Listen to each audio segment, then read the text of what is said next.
Why hello there, the Walrus Clown here, and today we'll be revisiting a franchise we've revisited previously, and are reviewing one of the made-for-TV movies based on the Kong the Animated Series. In this case, the CGI crapfest, Kong Return to the Jungle. Otter, roll the intro please!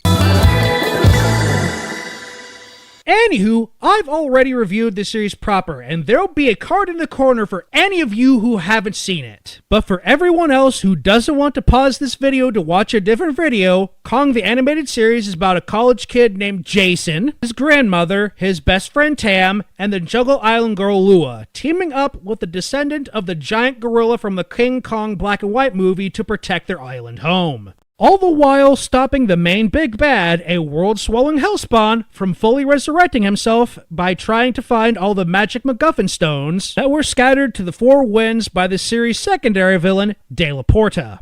Anywho, on to the movie itself. We open up on clips from the movie with a black and white filter over everything with generic music as an opening. Then Jason and his buddy Tam are on a helicopter and are stopping in the Big Apple to visit Tam's super-loaded parents, who are financing a high-tech zoo on an island in the middle of the bay. Then we cut to yet another opening that lasts about 3 minutes but feels more like 10. And it really needs to be said. A, why the buck do we have two openings? And more importantly, B, this is the worst CGI I think I have ever seen. Just look at Kong's model. The Beast Wars cartoon was made about a decade before this, and yet Optimus Primal's Beast Mode looks better and moves more fluidly. I know this gets thrown around a lot by reviewers such as myself, but it more than applies here. This movie looks so shitty, it's right out of a low-budget PlayStation 1 game. And ever since the PlayStation 2 was out by this point, that is saying quite a lot. And that second opening shoves Kong's model in front of us like this was something the animators were proud of. Damn. Anywho, just in case anyone was wondering about continuity, this takes place after the series was wrapped up.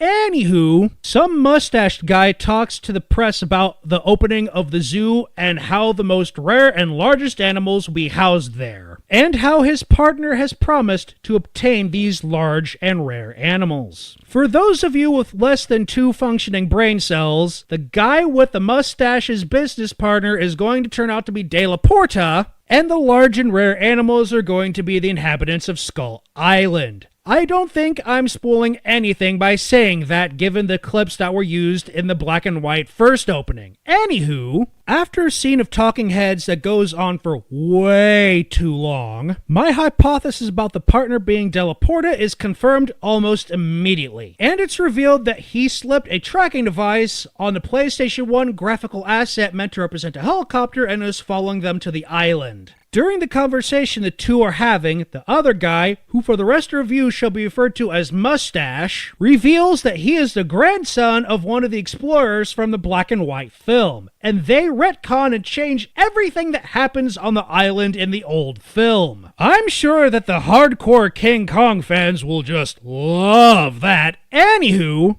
after another exposition dump where it's revealed that Grandma created Kong by cloning him, but wanted to make him better able to survive, so added a then-infant Jason's DNA to that of the original Kong that she had for some reason in order to make the new one, and then get a musical montage that goes on for way too long of Kong and Jason growing up on their island together that is meant to show off the PlayStation 1 graphics that they were way too proud of. Then they test a new merger device. If you haven't watched my review of the original series, then Kong and Jason merging was a thing that happened in it a lot. Anywho, they test a new merger device and Kong almost immediately purges Jason because he can sense that the island is under attack, and that De La Porta and Mustache are finally attacking the island with the intent of catching every animal on the island for Mustache's overglorified, most certainly not AZA certified roadside zoo.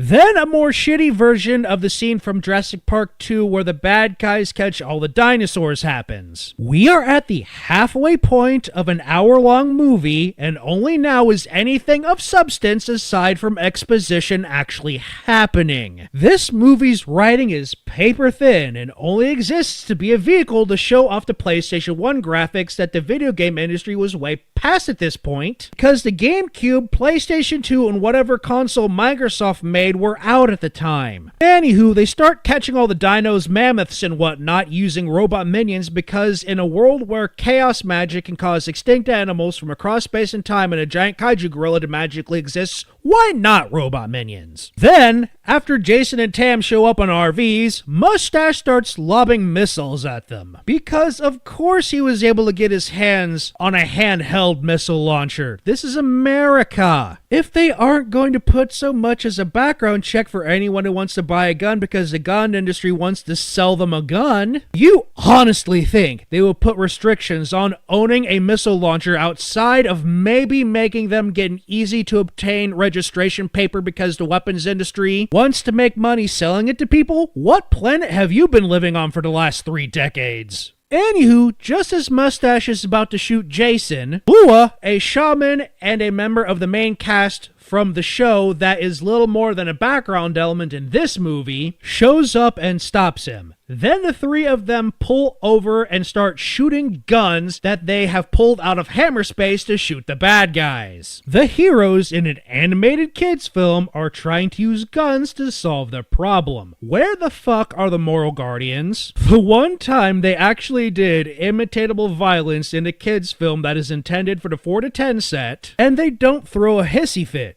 But when Pikachu uses Thunderbolt or Ben 10 does the Sonic Scream, they blow a gasket. I guess the writers are taking a page from the Matt Groening school of how to get around the censors by having everything violent either happen to or be committed by robots. And yes, this is why Mustache's minions are all robots. They go to all the trouble of designing and making models for a copy and paste robot army, and yet they don't follow through with having the heroes blow one of them up.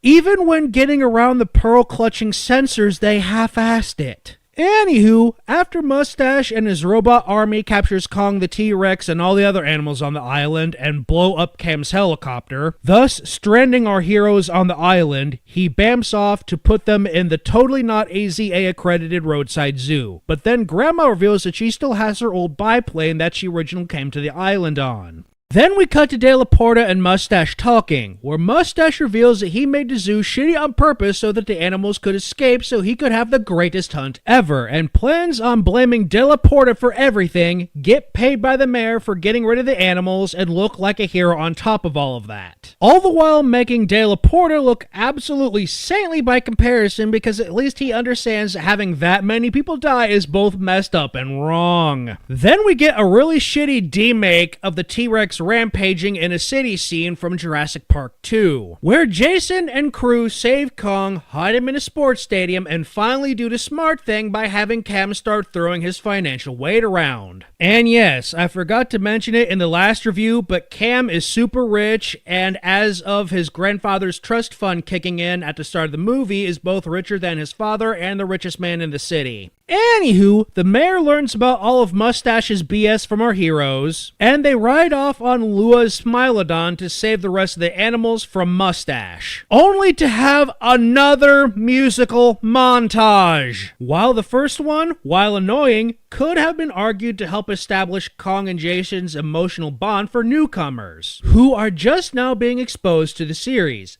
This montage, on the other hand, only serves to pad the movie. You all know what clip is coming.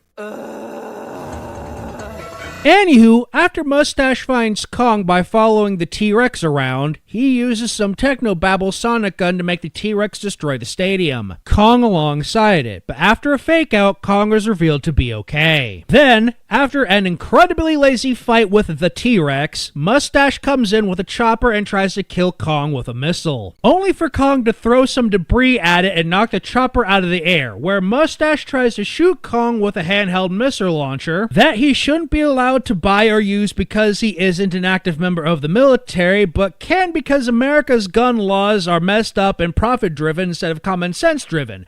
Anywho, shenanigans cause the missile to miss and hit the T-Rex in the face, thus only knocking it out instead of killing it like it should have because it was a missile to the face. is. Anywho, Mustache is presumably locked in jail off screen because we never see that, only for us to cut to everyone on the island where Grandma gives some last bit of exposition about how she has messed with the boat's navigation systems and computers to keep anyone from finding Skull Island again, and has hacked government satellites to do the same, and that Lua is going to use her mystic mumbo jumbo to strengthen the magnetic barrier to help in that endeavor. And like with the TV series, this is stupid. Getting the world's governments involved is the best thing for this. Because of the island's claim of being the last haven for non-avian dinosaurs, the world's science community would push for it to be labeled a world biodiversity site, like the Galapagos Islands, which means only scientists and documentary makers who have special permits and follow the rules will be allowed to be on the island. And anyone like Mustache who shows up will be arrested on sight. This isn't hard, just do that. And while on the subject of being stupid, what the flip happened to De La Porta? Was he killed off screen? And as much as I would love to ramble on the scientific inaccuracies of how the dinos and Ice Age fauna are depicted, because I know how much you guys love hearing me doing that, that rant would be way too long and this review is long enough. Just know that if you make the mistake of watching this, everything about the extinct manga fauna is... Wrong, wrong, wrong, wrong. Wrong, wrong, wrong, wrong. This movie is a textbook reason as to why the writing should never play second fiddle to the state-of-the-art CGI-based graphics. It might look good now, but in 6 months or so, when we have another quantum leap forward in processing power, that movie will look really shitty and low budget. And because the writing was lackluster at best, there is nothing to rewatch the movie for. Anywho, if all goes as planned, my crossover with Rowdy C from TV Trash should be up next. I'm the Walrus Clown. Don't forget to like, comment, subscribe, and turn on notification. And a special thanks to Kitty the Nerd for drawing my title cards. A link to her DA can be found in the description. And stay fresh, cheese bags. Boo!